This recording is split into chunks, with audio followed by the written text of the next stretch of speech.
After 13 years of dating, a shocking proposal turns a young woman's life upside down. Can she find herself amidst emotional turmoil, theft, and new beginnings? The proposal that changed everything. Let me take you back to the moment my life flipped upside down. After nearly 13 years of dating, my ex-boyfriend, whom I had broken up with, suddenly proposed. It was a day I had thought would never come, yet it felt entirely wrong. We had started dating back in 9th grade, and the idea of marrying him had been a dream I nurtured for years. I thought we were on the same page, envisioning a future together. But the years passed, and all I received were empty promises about marriage. I had finally gathered the courage to walk away, believing that I deserved better than waiting for someone who was stringing me along. When I broke up with him, it was peaceful. I thought I'd find solace and freedom, and for a while, I did. But then, 2 months later, he showed up at my door with a ring. It felt like a last-minute act of desperation. The proposal wasn't romantic. It was almost as if he was handing me a consolation prize. I couldn't shake the feeling that this was more about him not wanting to lose me than about a genuine desire to marry. The warmth of my feelings quickly turned to uncertainty. What was I supposed to do with this ring? Would accepting it mean I was settling for less than I deserved? I needed to figure out if he truly understood the weight of his proposal or if this was just a convenient way to regain control over my life. The aftermath of the proposal. After he left that day, I found myself in a whirlwind of emotions. I knew I had to decide. Could I give him another chance? I found myself replaying our years together, questioning every moment. I remembered the numerous times he brought up marriage but never took the step. Each time, it felt like a tease, a way to quiet my concerns during difficult times. I began to see a pattern of manipulation that I hadn't recognized before. The promise of a future together was often used to placate me when he messed up. Was I just a placeholder waiting for him to figure out what he wanted? I turned to friends and online forums, looking for advice. The responses were overwhelmingly clear. Don't go back. Many pointed out that I needed to spend time alone to discover who I was outside of our relationship. I had spent most of my formative years with him, and the thought of being on my own was terrifying yet invigorating.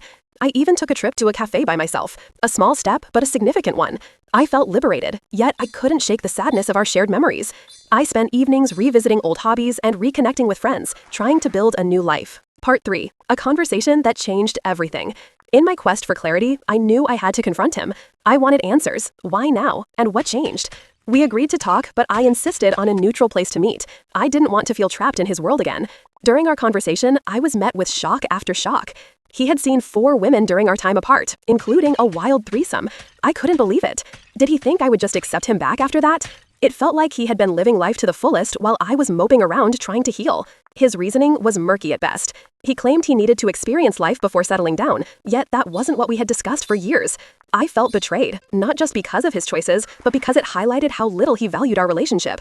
He wanted to blame me for my decisions, accusing me of being selfish for not wanting to jump back into a relationship with him. It was as if he thought he could treat me poorly and still have me waiting for him at the end of the day. I knew I had to stand my ground. I deserved better than to be someone's second choice. Part 4. Setting boundaries and finding my voice. It was clear he wasn't willing to accept my decision gracefully. After that conversation, I felt empowered yet anxious. I had finally put myself first, but that came with the realization that he might not take my rejection lightly. I thought about how he had always been the one calling the shots in our relationship. Now that the tables had turned, I felt the weight of his anger, and that was intimidating.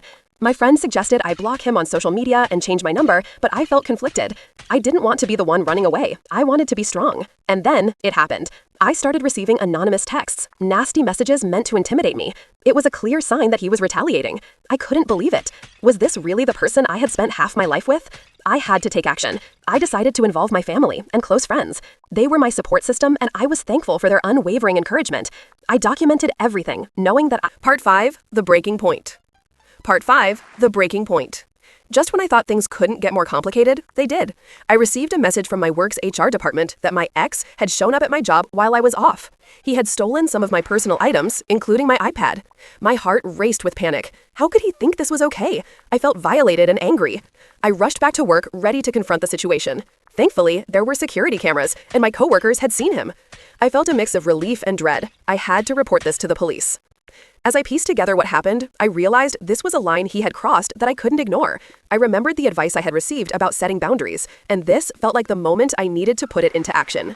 I filed a report, and my heart raced as I realized how serious this had become.